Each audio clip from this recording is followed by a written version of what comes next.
MPC BiPC ఇంటర్లో ఏ group అయినా సరే best degree course India's first industry integrated AIDP degree. Call now.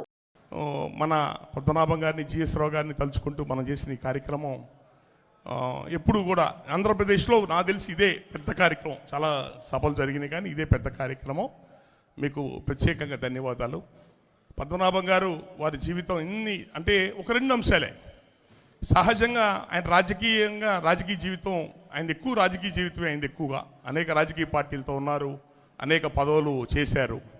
రాజకీయాల్లో పెద్ద స్థాయిలో ఇప్పుడు బొత్స సత్యనారాయణ గారు, ఉండవల్లి అరుణ్ కుమార్ గారు, వీళ్ళందరూ పెద్దలందరూ, జ్యోతి నెహ్రూ గారు అందరూ రాజకీయంగా ఎప్పటి నుంచో ఉంటున్న వాళ్ళు.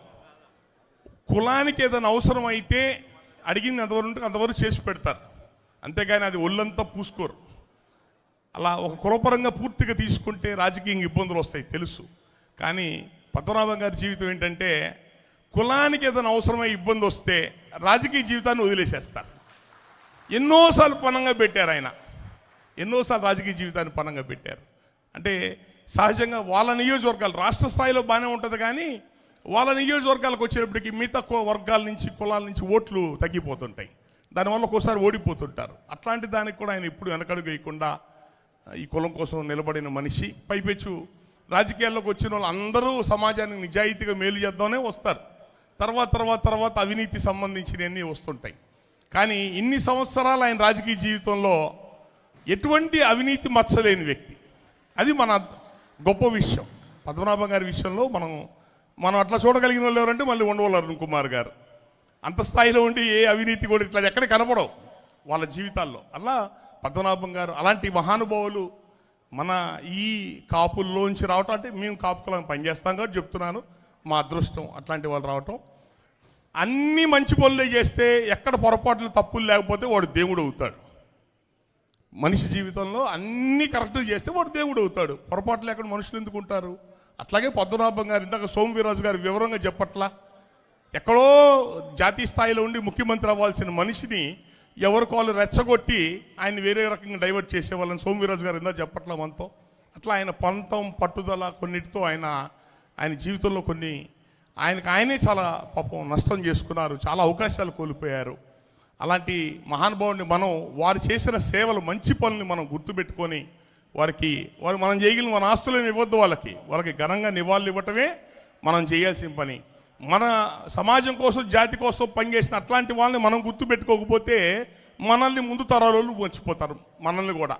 ఈ విషయాన్ని బాగా గుర్తుపెట్టుకోండి అందరూ కూడా. నెక్స్ట్ జిఎస్ రావు గారు కాపునాడికి అధ్యక్షులు చేశారు. ఆయన నాకు తెలిసి వారి ప్రాంతంలో వారు ఎమ్మెల్యే చేశారు.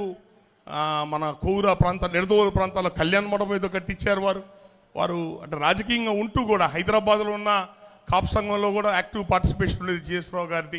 వారు మహానుభావులు, వారు వెళ్ళిపోవటం అన్నది మనందరికి తీరని లోటు. ఈ పాత తరం వాళ్ళందరూ నిదానంగా నిష్క్రమిస్తున్నారు, వెళ్ళిపోతున్నారు పాత తరం వాళ్ళంతా కూడా. మళ్ళీ ఇంత పెద్ద జాతిని ఈ సమాజానికి ఉపయోగపడటానికి అందరూ నడుము బిగించి ముందుకు రావాల్సిన అవసరం ఉంది. అందరం మన ఇంట్లో కుటుంబాలు ఎవరు పనులు వాళ్ళు చేసుకునే వాళ్ళమే, ఎవరు సమాజానికి చేసేవాళ్ళు ఎవరు లేదు. సమాజానికి చేసేవాళ్ళు ఉండాలి, ఉంటేనే ఈ సమాజం బతుకుద్ది, జాతి బతుకుద్ది. ఇది గుర్తుపెట్టుకోండి. విలువలు కలిగిన వాళ్ళు వచ్చి పనిచేయాలి.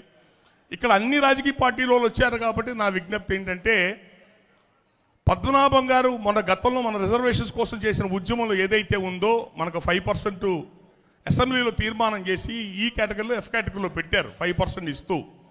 అది కేంద్ర ప్రభుత్వానికి సంబంధం లేదు, రాష్ట్ర ప్రభుత్వానికి. కాబట్టి దయచేసి ఇప్పుడున్న ప్రభుత్వంతో పార్టీలకు అత్యంగా అందరూ కూడా, పెద్దలందరూ కూడా ఇప్పుడున్న ప్రభుత్వంతో మాట్లాడి మన ఫైల్ కొంచెం ముందుకు జరపగలిగితే పద్మనాభం గారికి ఆయన ఆత్మ సంతోషిస్తుంది. ఆయన పోరాటం చేసి దానికే వస్తుమే కదా. అట్లాగే కాపు కార్పొరేషన్ సంబంధించి 2 ఏళ్ళలో ₹1 రిలీజ్ చేయాల.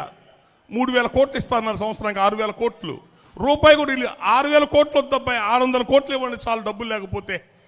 దయచేసి ఇప్పుడు అన్ని రాజకీయ పార్టీల పెద్దలు ఇక్కడ ఉన్నారు, పార్టీలకు అతీతంగా ఇప్పుడున్న ప్రభుత్వంతో మాట్లాడండి. రిజర్వేషన్ ఫైల్ని మూవ్ చేయడానికి ప్రయత్నం చేయండి. కాపు కార్పొరేషన్ నిధులు ఇట్లాంటి వాటిని కొద్దిగా వచ్చేటట్టు చూడండి. ఇది పద్మనాభం గారి కోరికలు ఇవి. ఆ కోరిక అవి ఎంతో కొంత నెరవేరితే ఆయన ఆత్మ శాంతి ఇస్తుంది. కాబట్టి ఆ విషయంలో పెద్దలందరూ నడుము బిగించాలని కోరుకుంటున్నాను. Thank you.